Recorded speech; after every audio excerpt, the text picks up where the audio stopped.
प्यारे बच्चों, क्षितिज भाग 2 से आज 11वां पाठ बाल गोविंद भगत। इस रेखा चित्र के लेखक हैं राम वृक्ष बेनीपुरी जी। बेनीपुरी जी का जन्म बिहार के मुजफ्फरपुर जिले के बेनीपुर गांव में सन 1899 में हुआ था। माता पिता का निधन बचपन में ही हो जाने के कारण जीवन के आरंभिक वर्ष अभावों, कठिनाइयों और संघर्षों में बीते। 10वीं तक की शिक्षा प्राप्त करने के बाद वे सन 1920 में राष्ट्रीय राष्ट्रीय स्वाधीनता आंदोलन से सक्रिय रूप से जुड़ गए। कई बार जेल भी गए। उनका देहावसान 1968 में हुआ। 15 वर्ष की अवस्था में बेनीपुरी जी की रचनाएं पत्र पत्रिकाओं में छपने लगी।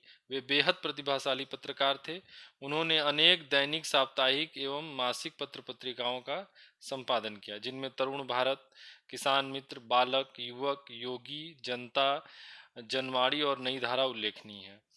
गद्य की विविध विधाओं में उनके लेखन को व्यापक प्रतिष्ठा मिली। उनका पूरा साहित्य बेनीपुरी रचनावली के 8 खंडों में प्रकाशित है। उनकी रचना यात्रा के महत्वपूर्ण पड़ाव हैं पतितों के देश में, जो कि उपन्यास है, चिता के फूल कहानी, अम्बपाली नाटक, माटी की मूर्तें रेखा चित्र, पैरों में पंख बांधकर यात्रा वृत्तांत और जंजीर और दीवारें संस्मरण आदि बेहद प्रसिद्ध हैं। उनकी रचनाओं में स्वाधीनता की चेतना, मनुष्यता की चिंता और इतिहास की युगानुरूप व्याख्या है। विशिष्ट शैलीकार होने के कारण उन्हें कलम का जादूगर भी कहा जाता है। आज बच्चों हमको इनका लिखा हुआ रेखा चित्र बाल गोविंद भगत पढ़ना है। तो हम लोग थोड़ा सा रेखा चित्र के बारे में भी जान लेते हैं कि रेखा चित्र और संस्मरण किसे कहते हैं। संस्मरण से आप मतलब शब्द में ही है अर्थ छुपा हुआ कि एक विशेष समय की याद, अपने जीवन के किसी एक बीते हुए हिस्से को याद करके लिखना संस्मरण कहलाता है।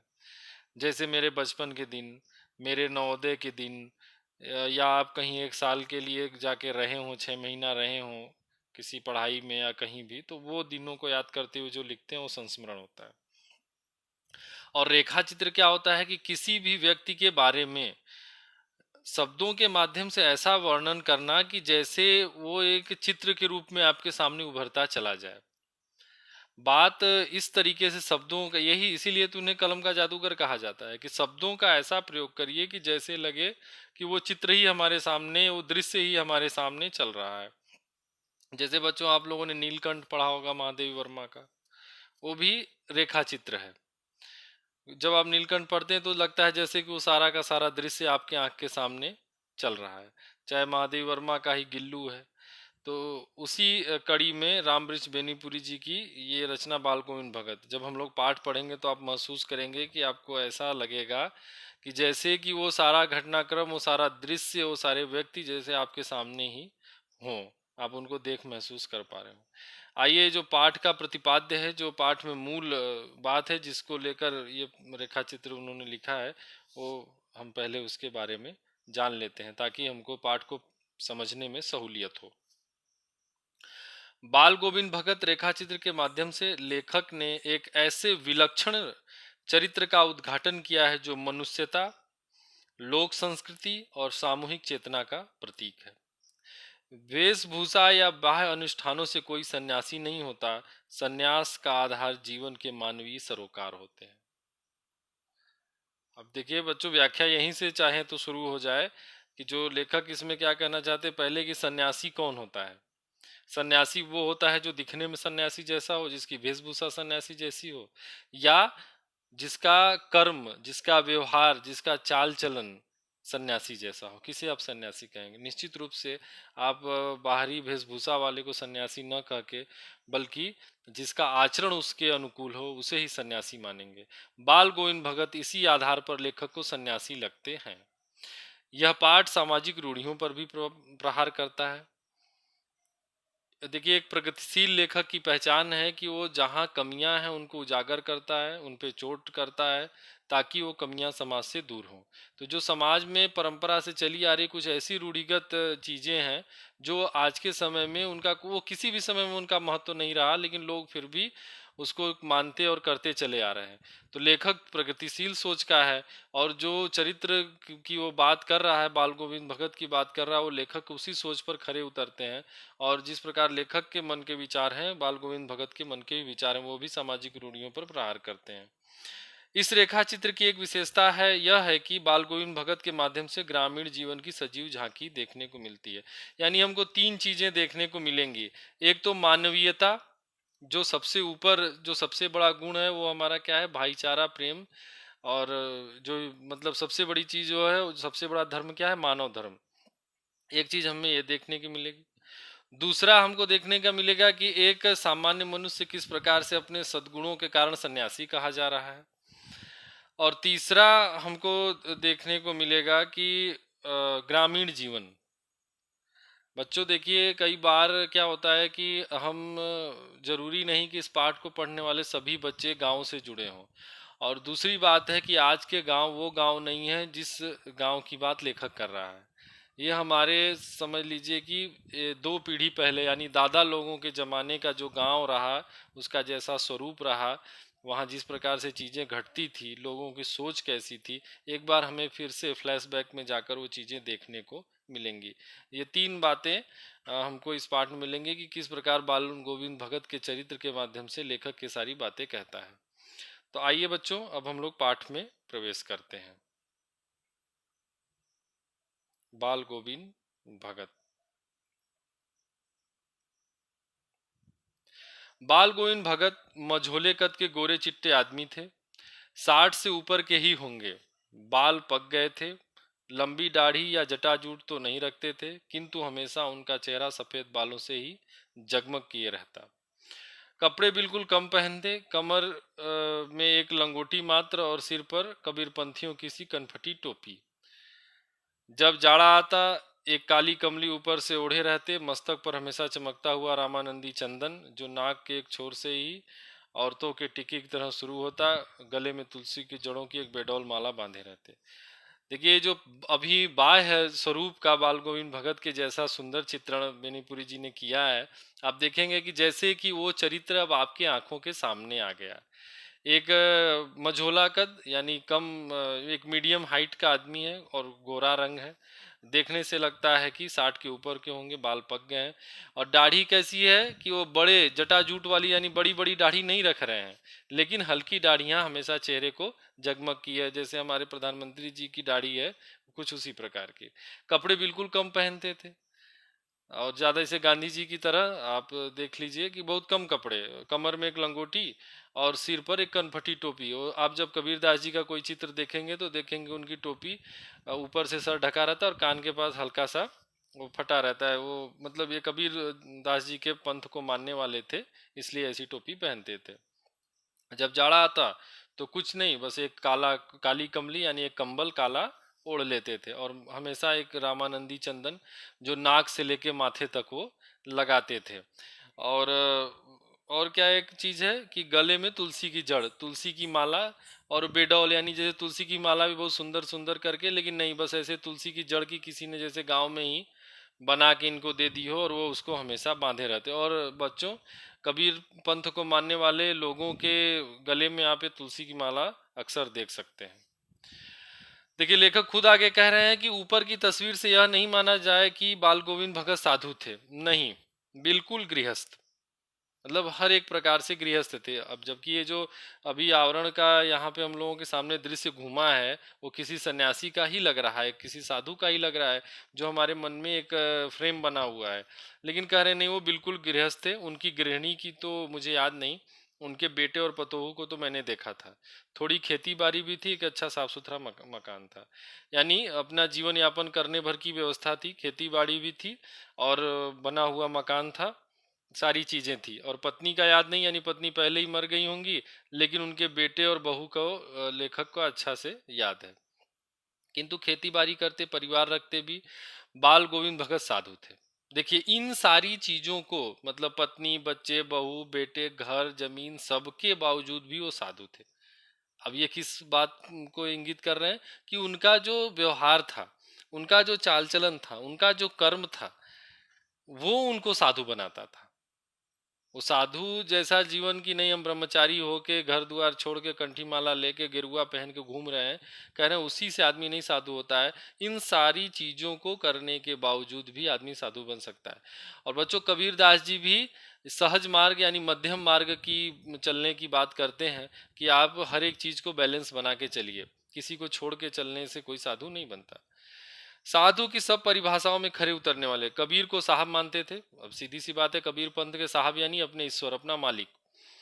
उन्हीं के गीतों को गाते, उन्हीं के आदेशों पर चलते, कभी झूठ नहीं बोलते, खरा व्यवहार रखते, यानी जो है स्पष्ट, मुंह पे कह देने वाले।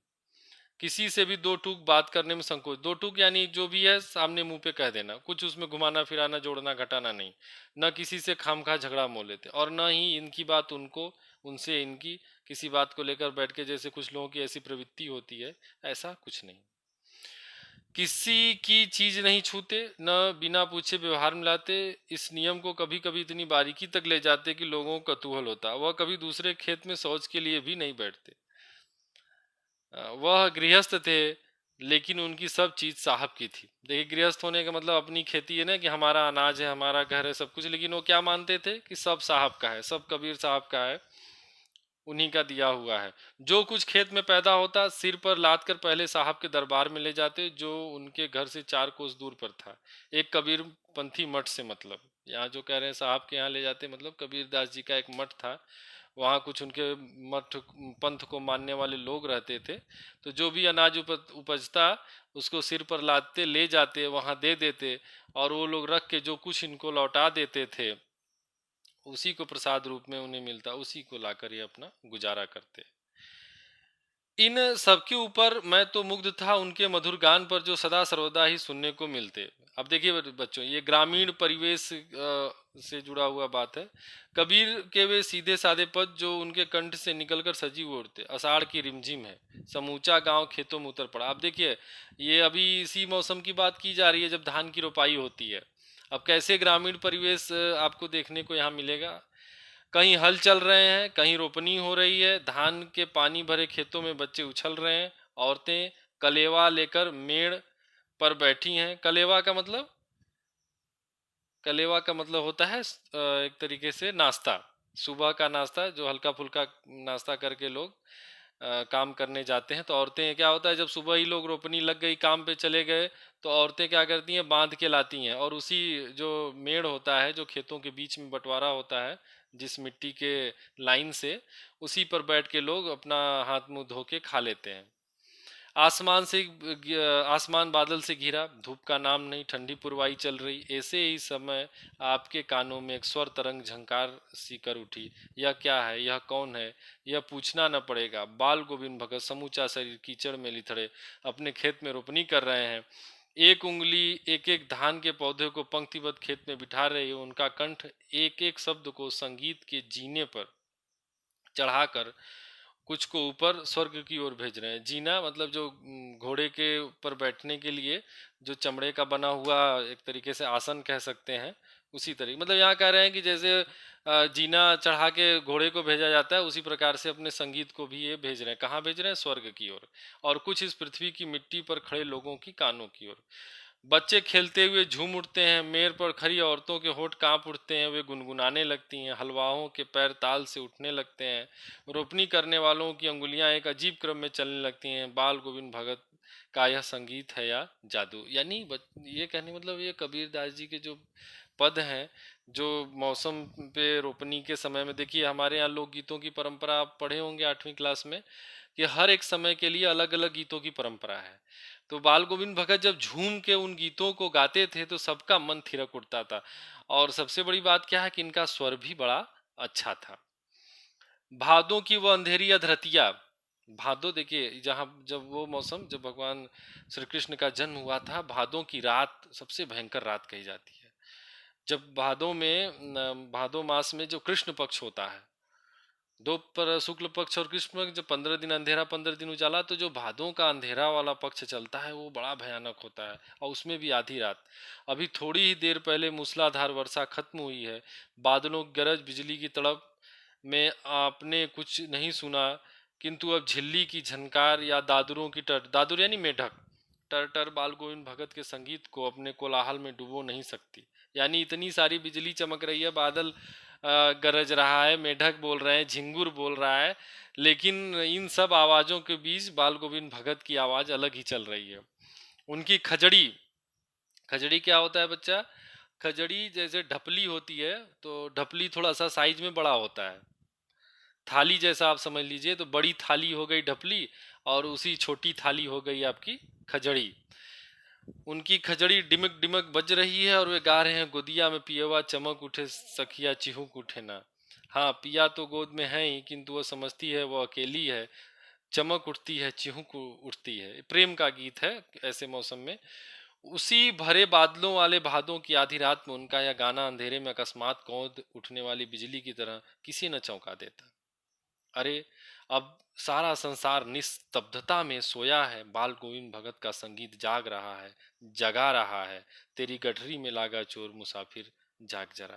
तो ये कबीरदास जी का है ना, जो जागत है वो पावत है, जो सोवत है वो खोवत है। तो वो हमेशा मतलब देखिए, प्रकृति में मनुष्य सोते हैं, हर एक जीव जंतु हर समय कोई न कोई जाग रहा है, कोई सो रहा है, कोई जाग रहा है। प्रकृति का क्रम है हर एक चीज। कुछ ऐसे पशु पक्षी जो रात में ही जगते हैं। तो कह रहे हैं कि जो सोएगा वो खो देगा। सोइए मत, भगवान को याद करिए, क्योंकि ये समय जो मिला है भगवान को स्मरण करने का समय मिला है। इसको अगर हम अपने माया मोह में बिता देंगे तो हम ईश्वर को जाके क्या जवाब देंगे? तो कहे, तेरी गठरी में लागा चोर। अब मुसाफिर जो यात्रा करने वाला यात्री है, अगर वो कहीं सोने लगेगा तो चोर उसकी गठरी लेके चला जाएगा। उसी प्रकार से आप जागने का यहाँ तात्पर्य है कि हमेशा चेतन रहिए, भगवान के प्रति सोच, उनकी चिंता हमेशा मन में बनाए रखिए। इसलिए ये बाल गोविंद भगत कभी भी उनके मन में जब ये चीजें कौध उठती तो आधी रात को भी वो गाने लगते। कार्तिक आया नहीं कि बाल गोविंद भगत की प्रभातियां शुरू हुई, जो फागुन तक चला करती। प्रभातियां यानी सुबह के समय गाए जाने वाले गीत। इन दिनों वह सवेरे ही उठते, न जाने किस वक्त जग कर वह नदी स्नान को जाते, गांव से 2 मील दूर। देखिए बच्चों, इनकी नियमबद्धता कि गांव से 2 मील दूर यानी करीब 3 किलोमीटर दूर जाके स्नान करते, वहां से नहा धोकर लौटते और गांव के बाहर ही पोखरे के ऊंचे भीड़े पर, यानी जो पोखरा कहीं आप देखेंगे तो उसके किनारे किनारे की जमीन, भीड़ यानी भीटा यानी ऊंचा ऊंचा स्थल, वहीं बैठ जाते, अपनी खजड़ी ले जाकर बैठते और अपने गाने टेरने लगते। टेरने यानी स्वर देने लगते, अपना आलाप शुरू कर देते। मैं शुरू से ही देर तक सोने वाला हूँ, किंतु एक दिन माघ की उस दांत किटकिटाने वाली भोर में, माघ का मतलब बच्चों 15 जनवरी से 15 फरवरी के बीच, जब एकदम जाड़ा अपने पीक पे रहता है, एकदम चरम पे रहता है, उस समय की बात है। उनका संगीत मुझे पोखरे पर ले गया था, यानी सुन के लेखक चले गए थे। अभी आसमान के तारों के दीपक बुझे नहीं थे, हाँ पूरब में लोही लग गई थी, जिसकी लालिमा को शुक्र तारा और बढ़ा रहा। तो लोही लगने का मतलब जब सुबह होने से पहले लोही, रक्त से लहू, लहू से लोही बना है। लहू का मतलब खून, खून का रंग लाल, और सुबह जब सूर्य उदय होने से पहले आसमान का रंग जैसा लाल हो जाता है, खून जैसा, उसकी बात की गई है। खेत बगीचा घर सब पर कुहासा छा रहा था, सारा वातावरण अजीब रहस्य से आवृत मालूम पड़ता था। उस रहस्यमय वातावरण में एक कुश की चटाई पर, पूरब मुंह, काली कमली ओढ़े, बाल गोविंद भगत अपनी खजड़ी लिए बैठे हैं। कुश की चटाई यानी कुसा, जो एक प्रकार की घास है, नुकीली तेज घास होती है, उसका आसन बनता है। और काली कमली, काला कम्बल ओढ़े हुए बाल गोविंद भगत अपना खजड़ी लेके गा रहे हैं। उनके मुंह से शब्दों का तांता लगा था, उनकी अंगुलियां खजड़ी पर लगातार चल रही थी। गाते गाते इतने मस्त हो जाते, इतने सुरूर में आते, उत्तेजित हो उठते कि मालूम होता अब खड़े हो जाएंगे। कमली तो बार बार सिर के नीचे सरक जाती। मैं जाड़े से कपकपा रहा था, किंतु तारे की छांव में भी उनके मस्तक के श्रम बिंदु जब तब चमक पड़ते। यानी जिस समय लेखक सब कुछ कपड़ा लत्ता कंबल ओढ़ने के बावजूद भी कांप रहे थे, सर से कंबल गिर जाने के बावजूद भी इतना मदमस्त होके, इतना झूम झूम के, इतनी तेज खजड़ी बजा बजा के बाल गोविंद भगत गा रहे थे कि उनके माथे पर से श्रम बिंदु यानी पसीने की बूंदें चमक रही थी। गर्मियों में देखिए, हर एक मौसम में उनका कैसा कैसा व्यवहार रहता था, वो क्या क्या करते थे, उनके चरित्र के माध्यम से ग्रामीण जीवन का भी चित्रण आपको लेखक करा रहे हैं, उससे परिचित करा रहे हैं। अभी बरसात की बात किए, जाड़ा की बात की, अब गर्मी की बात आई। गर्मियों में उनकी संध्या कितनी उमस भरी, शाम को न शीतल करती। अपने घर के आंगन में आसन जमा बैठते। गांव के उनके कुछ प्रेमी भी जुड़ जाते, यानी जो कबीरदास जी के पंथ को मानने वाले या कम से कम रुचि रखने वाले, या कहिए कि भगत जी के गाने के प्रेमी, उनके संगीत के प्रेमी लोग उनके घर में आ जाते, बैठ जाते। खजड़ियों और करतालों की भरमार हो जाती। और गांव में बच्चों आज भी देखा जाता है कि मंगलवार को कहीं कोई रामायण हो रहा है तो 10 लोग बैठ गए, कहीं कोई गीत संगीत। तो ये ग्रामीण संस्कृति की एक बड़ी विशेषता है, उसकी ये जीवंतता है कि लोग जुट जाते हैं, सब काम धाम छोड़ के जुट जाते हैं। एक पद बाल गोविंद भगत कह जाते। उनकी प्रेमी मंडली उसे दोहराती तिहराती। धीरे धीरे स्वर ऊंचा होने लगता है, एक निश्चित ताल, एक निश्चित गति से। उस ताल स्वर के चढ़ाव के साथ श्रोताओं के मन भी ऊपर उठने लगते। धीरे धीरे मन तन पर हावी हो जाता। होते होते एक क्षण ऐसा आता कि बीच में खजड़ी लिए बाल गोविंद भगत नाच रहे हैं, और उनके साथ ही सबके तन और मन नृत्यशील हो उठे हैं। सारा आंगन नृत्य और संगीत से ओतप्रोत है। यानी पहले ही बताया कि बाल गोविंद भगत गाते बजाते इतने विभोर हो जाते थे, उनको उनकी सुध ही नहीं रहती थी। और वो कब गाते बजाते नाचने लगते थे, इनका उनको पता नहीं रहता था। चारों तरफ गीत, खजड़ी बज रही है, करताल बज रहे हैं, ढोल बज रहे हैं, और बाल गोविंद भगत बीच में नाच रहे हैं। बाल गोविंद भगत की संगीत साधना का चरम उत्कर्ष उस दिन देखा गया जिस दिन उनका बेटा मरा। उनकी जो संगीत साधना थी उसका चरम उत्कर्ष, यानी सबसे बड़ा जो उठान है, जो सबसे बड़ा प्रदर्शन है, वो किस दिन देखा गया? जब उनका बेटा मर गया। देखो बच्चों, बड़ी मार्मिक बात है कि किस दिन उनकी संगीत का शीर्ष देखा गया, उत्कर्ष देखा गया। वो वह दिन है जब उनका बेटा मर गया। और वो कौन सा बेटा? उनका इकलौता बेटा।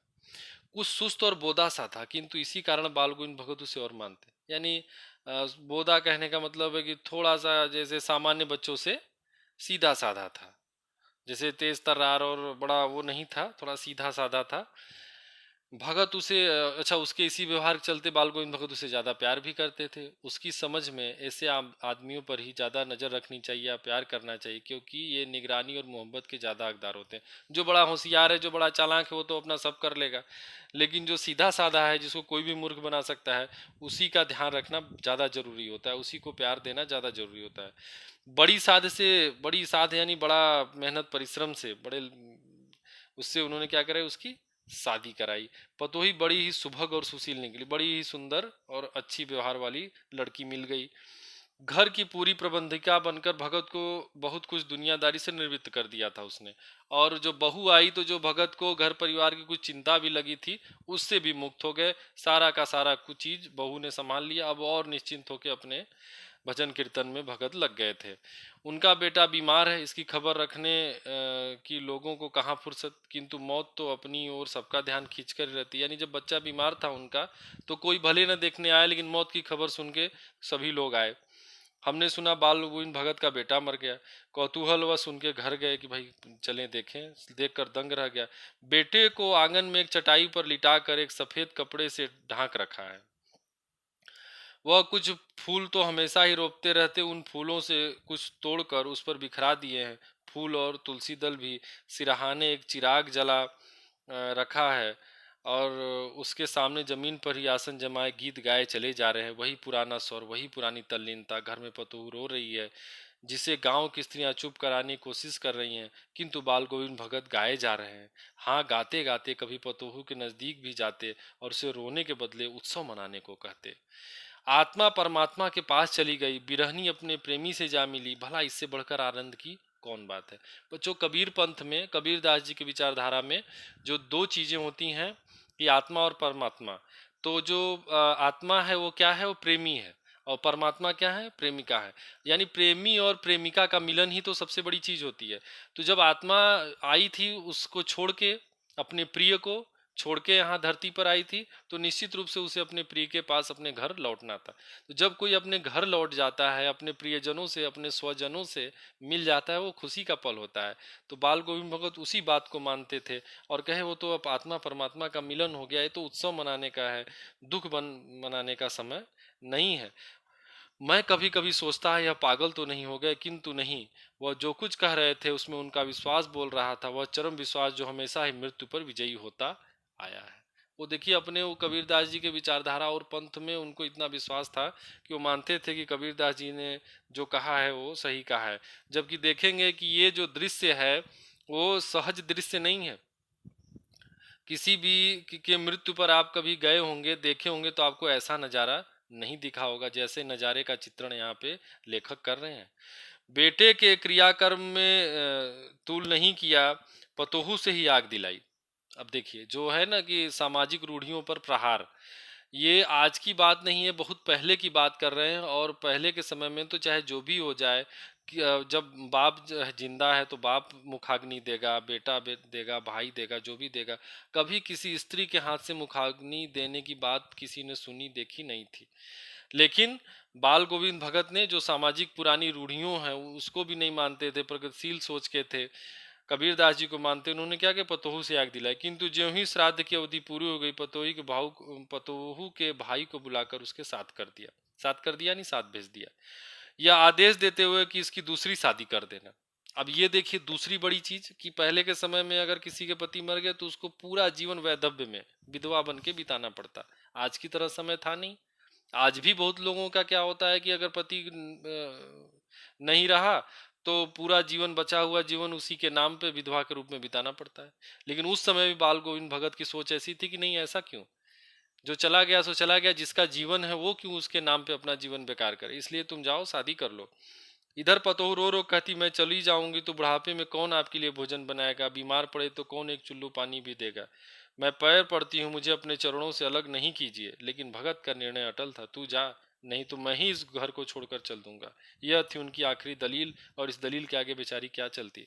और बाल गोविंद भगत ने कहा कि नहीं, तुम जाओ, तुम जाओ और विवाह करो। अगर तुम इस घर को छोड़कर नहीं गई तो मैं ही इस घर को छोड़ के चला जाऊंगा। अब वो बेचारी क्या करती, मजबूर होके उसे जाना पड़ा। क्योंकि वो रुकना भी इसीलिए चाहती थी कि अब तो कोई घर में बचा नहीं, अकेले हैं, बूढ़े हैं, इनका कौन ध्यान रखेगा। लेकिन बाल गोविंद भगत अपने स्वार्थ में नहीं पड़े कि हमारा क्या होगा, वो उस लड़की की चिंता किए जिसका पूरा जीवन अभी बचा हुआ है। ये उनकी बड़ी और ऊंची सोच को दिखाती है, जो तमाम सामाजिक मान्यताओं जो चली आ रही हैं कि इस तरीके से लोगों का जीवन बीतता है विधवा होने के बाद, सबको धता बताते हुए, उन सारी रूढ़ियों और परंपराओं को पीछे छोड़ते हुए एक बड़ी प्रगतिशील सोच बाल गोविंद भगत इसके माध्यम से रखते हैं। कि अब जो अपने इस स्वार्थ के समाज को एक बड़ी सीख है कि जहां सब लोग अपना अपने बारे में सोचते हैं, बाल गोविंद भगत ने बिल्कुल अपने बारे में नहीं सोची, उस लड़की के जीवन के बारे में सोचा और उसे उसके भाई के साथ भेज दिया। बाल गोविंद भगत की मौत उन्हीं के अनुरूप हुई, उनकी भी मौत उन्हीं के अनुसार हुई। कैसे हुई, वह हर वर्ष गंगा स्नान करने जाते। स्नान पर उतनी आस्था नहीं रखते जितना संत समागम और लोक दर्शन। देखिए कबीरदास जी ने भी जितनी ज्ञान प्राप्त की वो संतों के साथ उठ के बैठ के प्राप्त की। तो वो भी गंगा स्नान करने हर साल जाते, लेकिन वो गंगा स्नान करने से ज़्यादा उनको क्या रहता कि वहाँ जाएंगे तो बड़े बड़े विद्वान साधु सन्यासी लोग मिलेंगे जिससे बड़े ज्ञान की चीज़ें प्राप्त होंगी। और कैसे जाते, पैदल ही जाते। करीब 30 कोस पर गंगा थी, अब 50 किलोमीटर दूर गंगा थी। साधु को संबल लेने का क्या हक, और गृहस्थ किसी से भिक्षा क्यों मांगे। अतः घर से खाकर चलते और फिर घर पर ही लौटकर खाते। रास्ते भर खजड़ी बजाते गाते, जहाँ प्यास लगती पानी पी लेते। 4-5 दिन आने जाने में लगते, किंतु इस लंबे उपवास में भी वही मस्ती। अब बुढ़ापा आ गया था किंतु टेक वही जवानी वाली। अब देखिए वृद्ध हो गए थे लेकिन जो उनका रूटीन था वो वही जो जवानी से चलते चले आ रहे थे, जाना वहाँ पे स्नान करना, लोगों से मिलना, घर से खाकर चलना, घर आके खाना, वो वही है। लेकिन जब शरीर अब वो नहीं रहा, इस बार लौटे तो तबीयत कुछ सुस्त थी। खाने पीने के बाद भी तबीयत नहीं सुधरी, थोड़ा बुखार आने लगा, किंतु नेम व्रत तो छोड़ने वाले नहीं थे। नेम व्रत यानी जो उनका नित्य कर्म था कि उठना, जाके स्नान करना और भजन कीर्तन करना, वो सारी चीजें वो नहीं छोड़े। वहीं दोनों जून गीत, स्नान, ध्यान, खेती बाड़ी देखना दिन दिन छीजने लगे। छीजने का मतलब बच्चों दिन दिन कम होने लगे, घटने लगे, यानी कमजोर पड़ने लगे। लोगों ने नहाने धोने से मना किया, आराम करने को कहा, किंतु हंसकर टाल देते रहे। उस दिन भी, ये कौन सा दिन है, उनकी मृत्यु का दिन, उस दिन भी संध्या में गीत गाए, किंतु मालूम होता जैसे तागा टूट गया हो, माला का एक एक दाना बिखरा हुआ। उस दिन भी गीत गाए लेकिन जैसे तागा, तागा यानी जीवन की डोर, कहा जाता है ना कि ये जीवन की डोर, उनकी जीवन की डोर उस दिन टूट गई। ये जीवन रूपी जो माला है जिसमें सारी चीजें गुथी हुई थी वो डोर टूट गई और माला का दाना दाना बच्चों बिखर गया। भोर में लोगों ने गीत नहीं सुना, जाकर देखा तो बाल गोविंद भगत नहीं रहे, सिर्फ उनका पंजर पड़ा है। यानी बाल गोविंद भगत मृत्यु को प्राप्त हो गए। तो बच्चों देखिए, इस रेखा चित्र के माध्यम से लेखक ने एक छोटा सा ये रेखा चित्र है और एक ही चरित्र इसमें मुख्य रूप से है, बाल गोविंद भगत। और उन्हीं के चरित्र के माध्यम से वो देखिए कि पहले शुरू में बाल गोविंद भगत की बाहरी आवरण की बात करते हैं जो एक साधु जैसा प्रतीत होता है। फिर बताते हैं कि वो साधु नहीं, वो गृहस्थ है। तो ये पहला पक्ष रखते हैं लेखक कि देखिए, आदमी अपने पहनावे अपने दिखावे से नहीं बल्कि अपने कर्मों से साधु जैसा होता है। दूसरा दिखाते हैं कि वो जिसके प्रति आस्था रखते थे उसके प्रति पूर्ण आस्था रखते थे। अब कबीर दास जी को मानते थे तो कबीर दास जी के हर एक आदर्श को मानते थे, चाहे वो समाज में जिस भी रूप में लोग उनको देखें और समझें। और देखिए कि व्यक्ति उनके अंदर स्वार्थ का तनिक भी लेस मात्र उनको स्वार्थ नहीं छुआ था, नहीं तो वो अपने बहू को नहीं जाने देते। तीसरी बड़ी चीज है कि वो जो घिसी पिटी सामाजिक मान्यताओं को नहीं मानते थे। और इसी कारण से उन्होंने तुरंत बेट पतोहू को आग लगवाई, अपने पतोहू से बेटे के मुख में आग लगवाई और उसको दूसरे विवाह के लिए विदा किया। और ग्रामीण जीवन का चित्रण भी उन्होंने बाल गोविंद भगत के माध्यम से ही किया है कि इस प्रकार रोपनी में उनके संगीत का जादू चढ़ उठता, वो प्रभातियां गाते, वो रोज नहा के आते, वो सारी चीजें करते, अपने घर में गर्मी के दिनों में शाम को भजन कीर्तन करती। तो ग्रामीण जो उत्सव धर्मी ग्रामीण परिवेश है उसका भी परिचय उन्होंने कराया।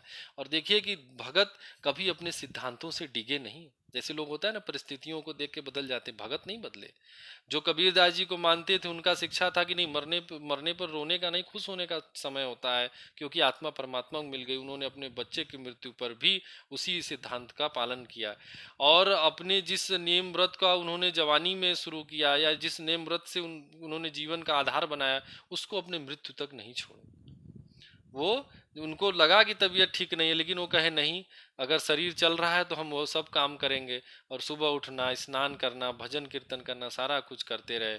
और जब एक ही बार में तागा टूट गया, यानी जीवन लीला उनकी समाप्त हो गई, तभी जाके वो क्रम उनका रुकता है। उनके मृत्यु से पहले वो क्रम नहीं रुकता है। तो बाल गोविंद भगत के एक जीवंत चरित्र के माध्यम से दिखा रहे हैं कि हमारे समाज में ऐसे चरित्र ही सही समाज को दिशा दे सकते हैं, जो अपनी सोच में प्रगतिशील हो, जो अपने सिद्धांतों में दृढ़ हो, जो मानव मात्र के प्रेम को, जो मानव धर्म को सबसे बड़ा धर्म मानते हो, जिसमें जाति पाति, देखिए बच्चों इसमें नहीं पता चलता है कि बाल गोविंद भगत किस जाति के थे, कहाँ के थे, लेकिन उनके इस कार्य व्यवहार से, उनके इस आचरण से, उनके इस नियम कानून से हमको वो प्रिय लगते हैं, क्योंकि वो मानवीयता के बात करते हैं। ये मानवीय प्रेम, करुणा, भाईचारा ही सबसे बड़ा गुण और धर्म है। लेखक ने रेखा चित्र के माध्यम से बाल गोविंद भगत के चरित्र के माध्यम से हमें ये बातें बताई हैं। इस पाठ से कुल 8 प्रश्न है बच्चों, जिनका उत्तर आपको देना है। और इस पाठ में अगर कोई चीज़ जो आपको समझ में ना आई हो तो आप हमसे ऑनलाइन क्लास में पूछेंगे। तब तक के लिए धन्यवाद।